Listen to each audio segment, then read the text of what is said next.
Julián, bueno, vamos a arrancar un poco con esto de ser precandidato, pero en realidad un poco la presentación. Si bien mucha gente te conoce de la ciudad, de tu trabajo desde hace mucho tiempo en el ámbito político también, pero bueno, hoy sos el principal referente del PRO aquí en Coronel Moldes, en el sur de Córdoba. Sos muy reconocido. Bueno, me gustaría que hagas un poco un inicio contándole a la gente de dónde parte la actividad y cómo fuiste hasta la actualidad participando del ámbito político, ¿no? Bueno, mirá, yo cuando terminé el colegio secundario me fui a estudiar a Córdoba. Soy licenciado en Ciencia Política de la Universidad Católica. En ese momento era una rareza la ciencia política como rama de las ciencias humanas. Medio que la pregunta que siempre nos hacían es ¿para qué servíamos nosotros los politólogos? Y todavía no sabemos para qué lo que es, pero bueno, la idea era, siempre me gustó mucho la ciencia política, la política aplicada también. Y bueno, después que egresé fui concejal acá en Moldes. Primero fui 94, si no recuerdo mal, fui convencional constituyente, hicimos la Carta Orgánica Municipal con el actual intendente, era el presidente de la convención. Éramos 14, si mal no recuerdo, y hicimos la Carta Orgánica Municipal. Me tocó ser el redactor de una parte importante de ella, y bueno, después fui concejal un tiempo, y después me fui a trabajar a Buenos Aires a la Secretaría de Comunicaciones. Después de ahí volví a Córdoba, estuve en la Municipalidad de Córdoba, y después, por cuestiones de la vida, me volví a mi actividad privada en el campo. Yo trabajo, tenemos campo. Y bueno, trabajo en el campo. Entonces, durante unos cuantos años estuve trabajando únicamente en eso, siempre con algunas inquietudes. Y por allá, por el año 2011, una cosa por el estilo, 2011, 2012, Mauricio Macri nos pidió a un grupo de dirigentes y amigos de Córdoba que le diéramos una mano para reorganizar el PRO en la provincia. Estaba con una junta promotora, algo muy incipiente, no había logrado hacer pie, más allá de que la figura de Macri era muy reconocida en Córdoba, sobre todo en la ciudad en ese momento, pero bueno, no había cuerpo, digamos, en el partido. Claro. Nos pidió un grupo de amigos que le diéramos una mano, fundamentalmente a través de Emilio Monzó, y bueno, empezamos el camino junto al que ahora es diputado nacional, que es Javier Preto, Laura Rodríguez Machado, que es senadora nacional, y algunos otros dirigentes que han ido ocupando algunos lugares. Otros, como yo, no tenemos lugares, y bueno, después se fue sumando gente. En el 2013 logramos que fuera diputado nacional Héctor Baldassi, y bueno, de ahí avanzamos hasta el año pasado, en el que logramos imponer en las bancas tanto a la actual senadora Laura Rodríguez Machado, a Javier Preto como diputado nacional, y a Nicolás Massot, que además de diputado nacional es el presidente del bloque de Cambiemos. Así que, bueno, esa es la actividad hasta hoy. Por supuesto, con inquietudes, con ganas de hacer cosas, y bueno, llegó el momento de esta elección, y la verdad que no tenemos en ninguno de los partidos de Cambiemos demasiada referencia en el sur. Entonces, bueno, un grupo de amigos me pidió que tratáramos de tomar la posta y ver si podíamos hacer un poco de presencia con las cuestiones estas de la representación del sur. Y bueno, en eso estamos tratando de ver qué podemos lograr para representar al sur de la provincia en estas elecciones de diputados nacionales ahora en octubre.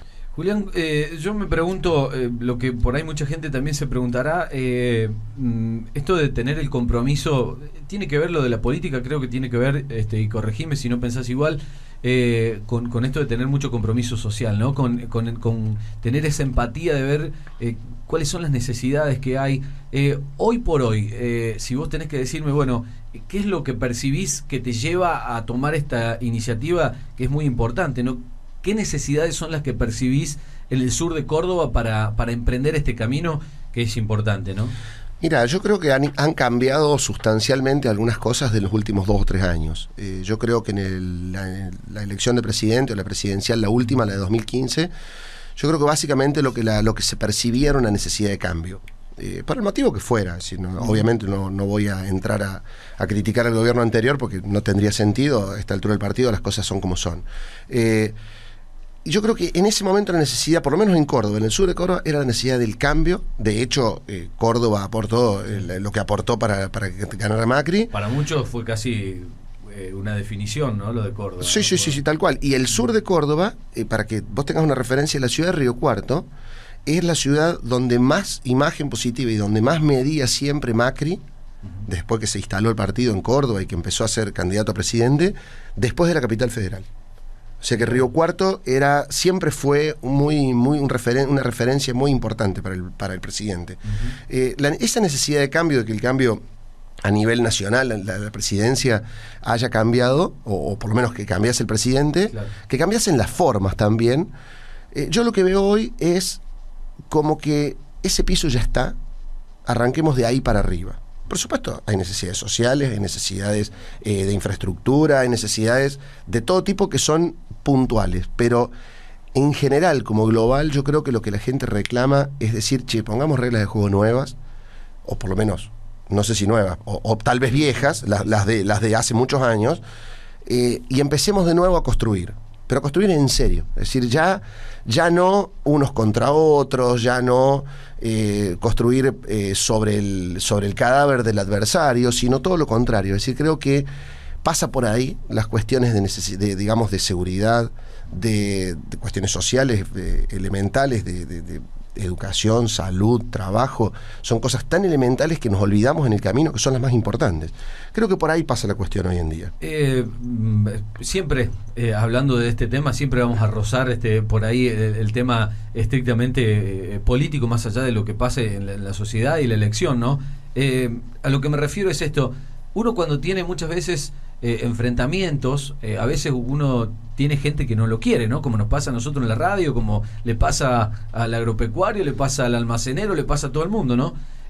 Pero solo basta con que uno de las dos partes quiera tener conflicto. Bueno, evidentemente lo que plantea, y creo que esto es una línea que baja Mauricio Macri, es como que le pone un poco de paño frío al ataque constante, más allá de lo que se plantee desde el punto de vista de la herencia, ¿no? De un lado se plantea la herencia, del otro lado se plantea que hoy la cosa está peor, pero es como que hay un frente de batalla abierto constantemente.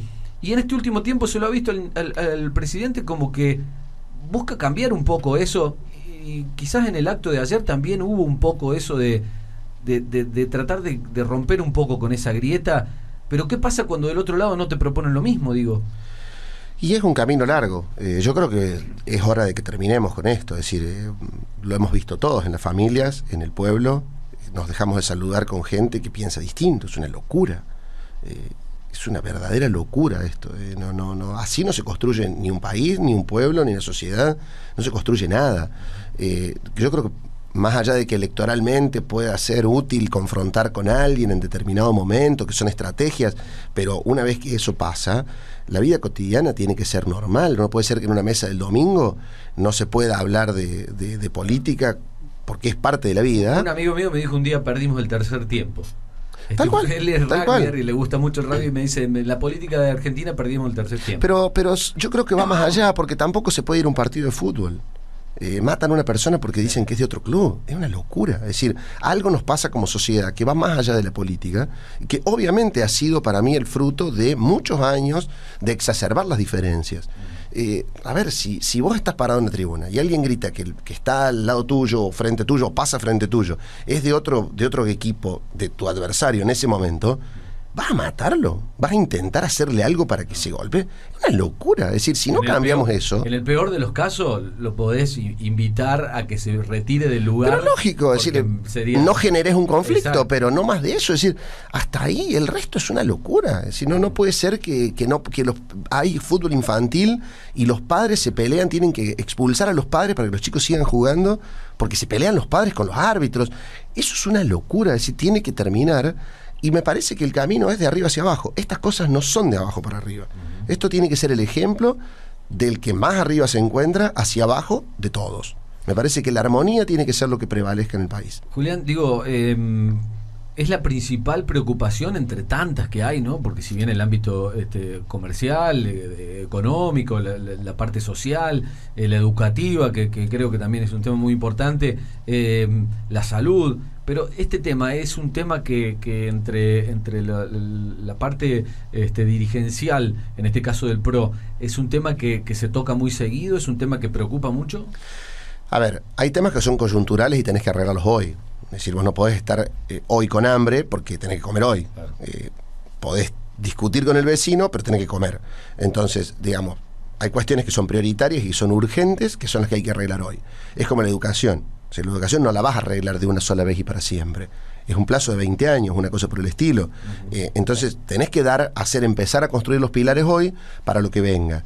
Este tema es justamente de esos, temas de largo plazo, de larguísimo plazo, de cómo queremos vivir como sociedad, pero en el futuro. Los otros temas, los urgentes, son los que hay que trabajar todos los días y hay gente que está trabajando todos los días en eso, con más o menos aciertos, pero digamos que la importancia de esto es a futuro para las próximas generaciones. Ojalá nosotros podamos ver de acá, qué sé yo, a 10 años, que la sociedad ha armonizado en todo sentido, no solamente con esta cuestión de la grieta, creo que esto va a pasar, creo que está pasando, pero me parece que en las cuestiones importantes son a largo plazo y estas son de ellas.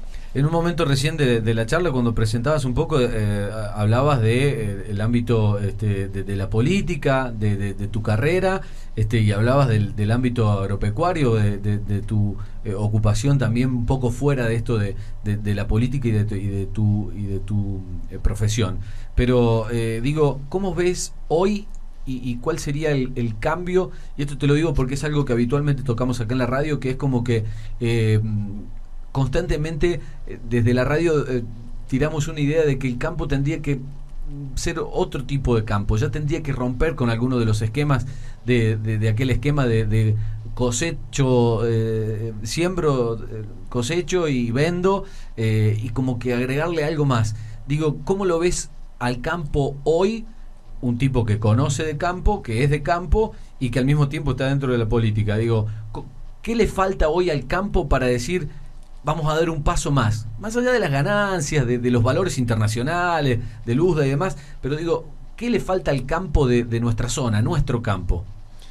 Mira, yo creo que falta, como falta te diría en casi todo el país, empresarios con ganas de ser empresarios.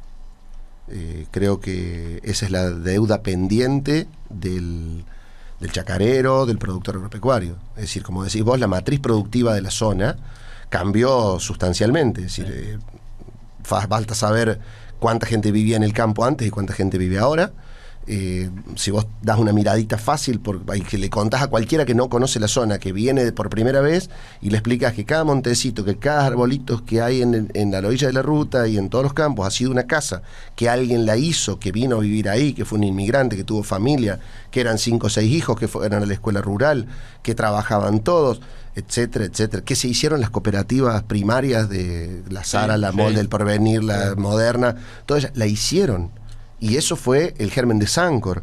Por lo tanto, digamos, si vos pensás en ese concepto de producción agropecuaria, por supuesto no nos vamos a quedar en eso hoy, pero las cosas cambiaron tanto a que hoy es 8 meses del año, el campo es un lugar desierto. Y los otros 4 meses son máquinas que vienen cada vez más grandes, gracias a Dios, porque la tecnología ayuda, vienen máquinas cada vez más grandes, con menos gente. Dura poco la cosecha. Dura poco y con menos gente. Sí.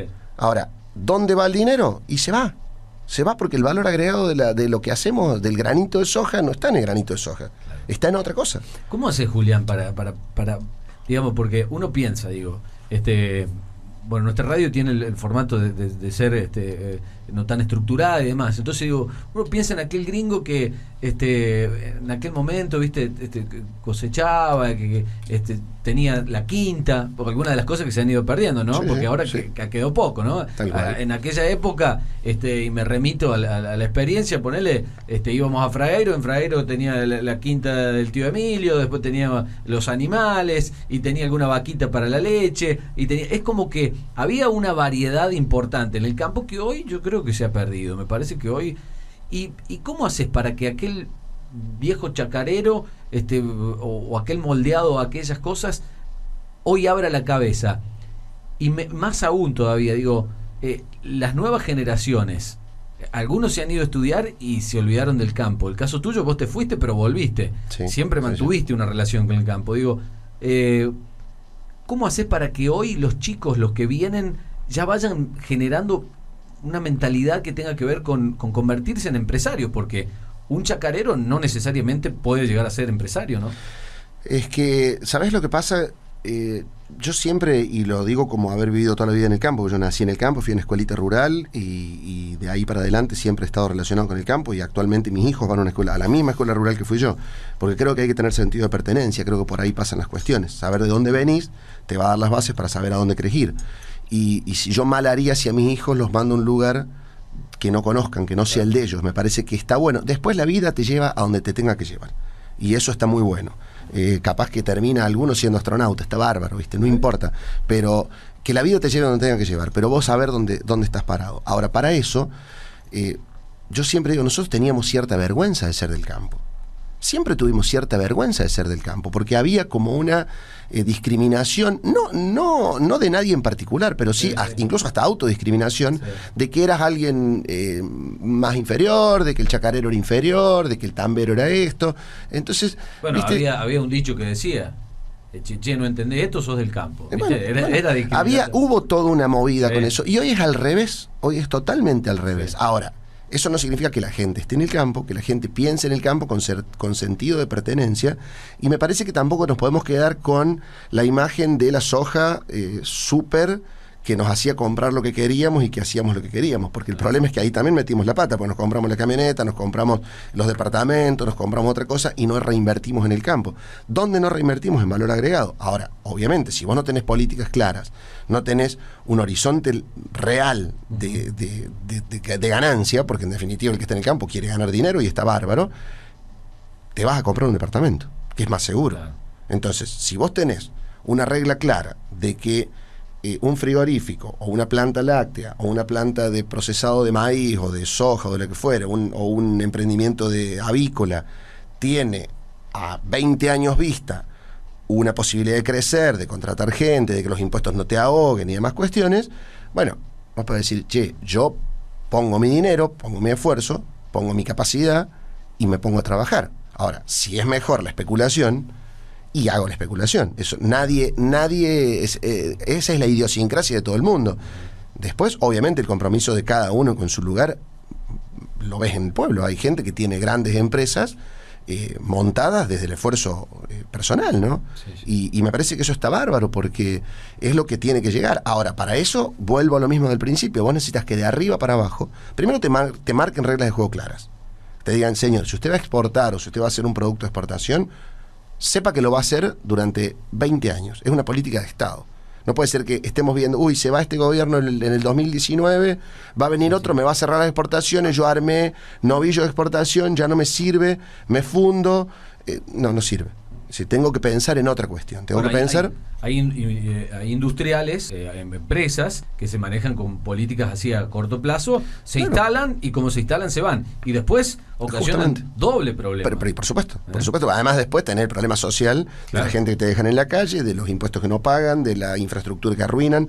Ahora, para eso, los gobiernos son los que tienen que marcar el rumbo. Vos no podés tener infraestructura, no podés, hoy, si tenés que instalar una empresa, necesitas 5 o 6 elementos básicos como en todo el mundo.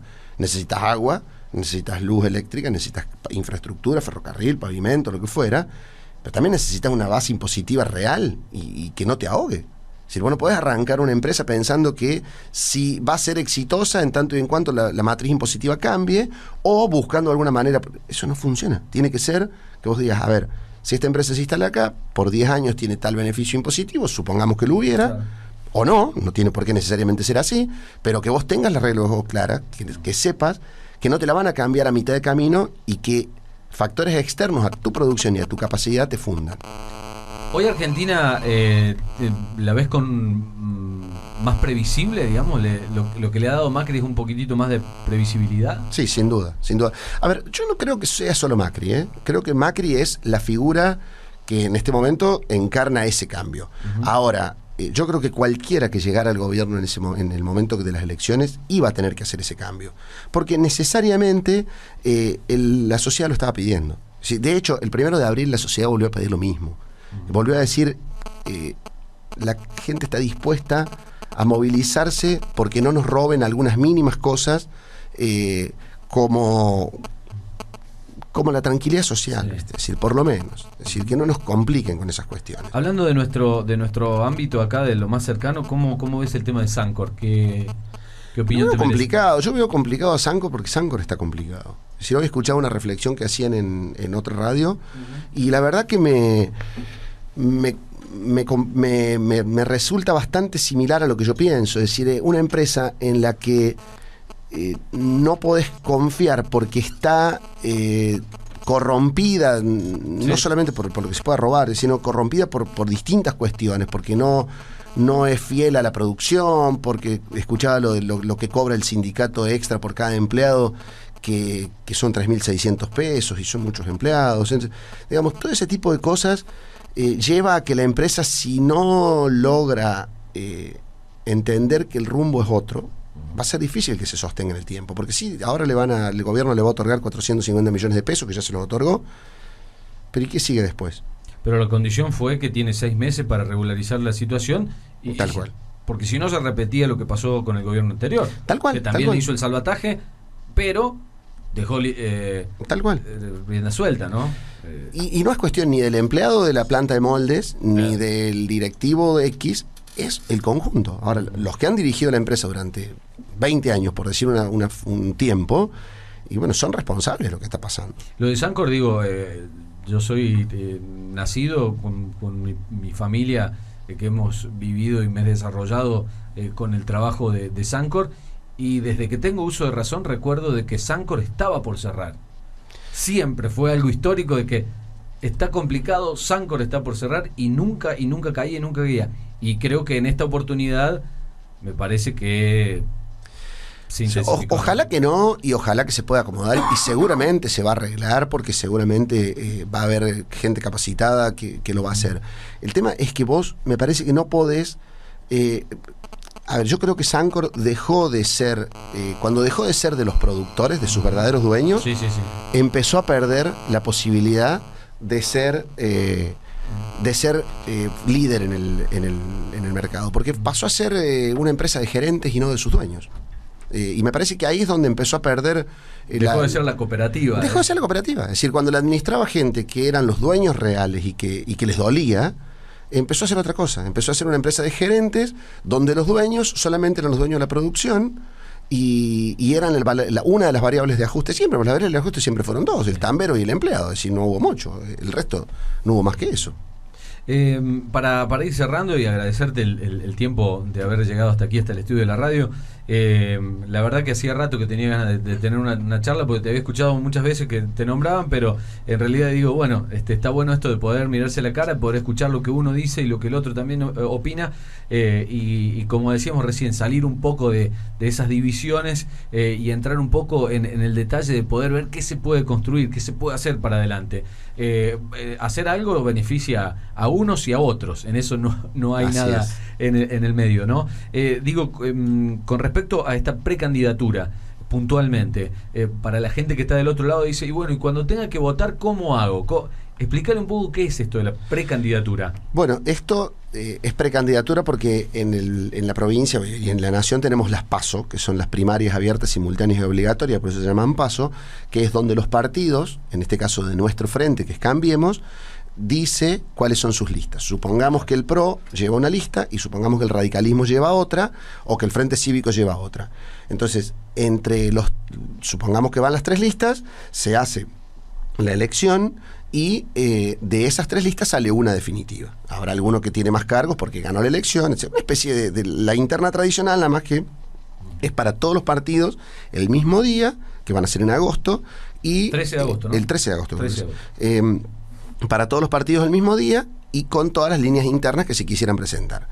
En este caso yo no sé si va a haber paso, porque todavía no sabemos si va a haber, porque los partidos en general tratan de acordar una lista única. Claro. Unión por Córdoba en principio va a llevar una sola lista, nosotros estamos tratando de generar una sola lista. Entonces esto de la precandidatura es decir, bueno, todos los que queremos ser nos presentamos en una grilla, debatimos internamente por los canales normales de diálogo Si nos ponemos de acuerdo, hacemos una sola lista. Si no nos ponemos de acuerdo, hacemos 2 listas, 3 listas, las que fueran, y vamos a las elecciones. Y el pueblo, en definitiva, decide cuál es la lista que va a quedar definitivamente. Se va a votar recién para diputados nacionales en octubre sobre una lista nuestra, que va a ser una lista de Cambiemos, seguramente una lista de Unión por Córdoba y muy probablemente en alguna lista de la izquierda y probablemente una lista del kirchnerismo. Todavía no se sabe, pero pueden ser las 4 fuerzas que compitan. Después puede haber alguna otra fuerza que también se presente, pero en principio las más importantes son esas. Y bueno, nosotros estamos discutiendo entre nosotros con nuestros amigos del radicalismo los espacios, los lugares, y bueno, y es la discusión, una de las discusiones lindas que se tienen que dar, porque es parte de la vida política, ¿no? Pero se comparten muchas ideas, ¿no? Casi todas, es decir, con la gente del radicalismo estamos realmente trabajando muy bien en toda la provincia. Yo soy autoridad provincial, soy presidente de la convención del partido y tenemos una afinidad muy grande con la gente que está manejando el radicalismo, por supuesto, con todas las dificultades y todas las diferencias de pensamiento que puede haber, pero es lo bueno, en el disenso es donde creces, así que eso es lo importante. ¿Cuál sería el mensaje para la gente que está escuchando a esta hora en la radio?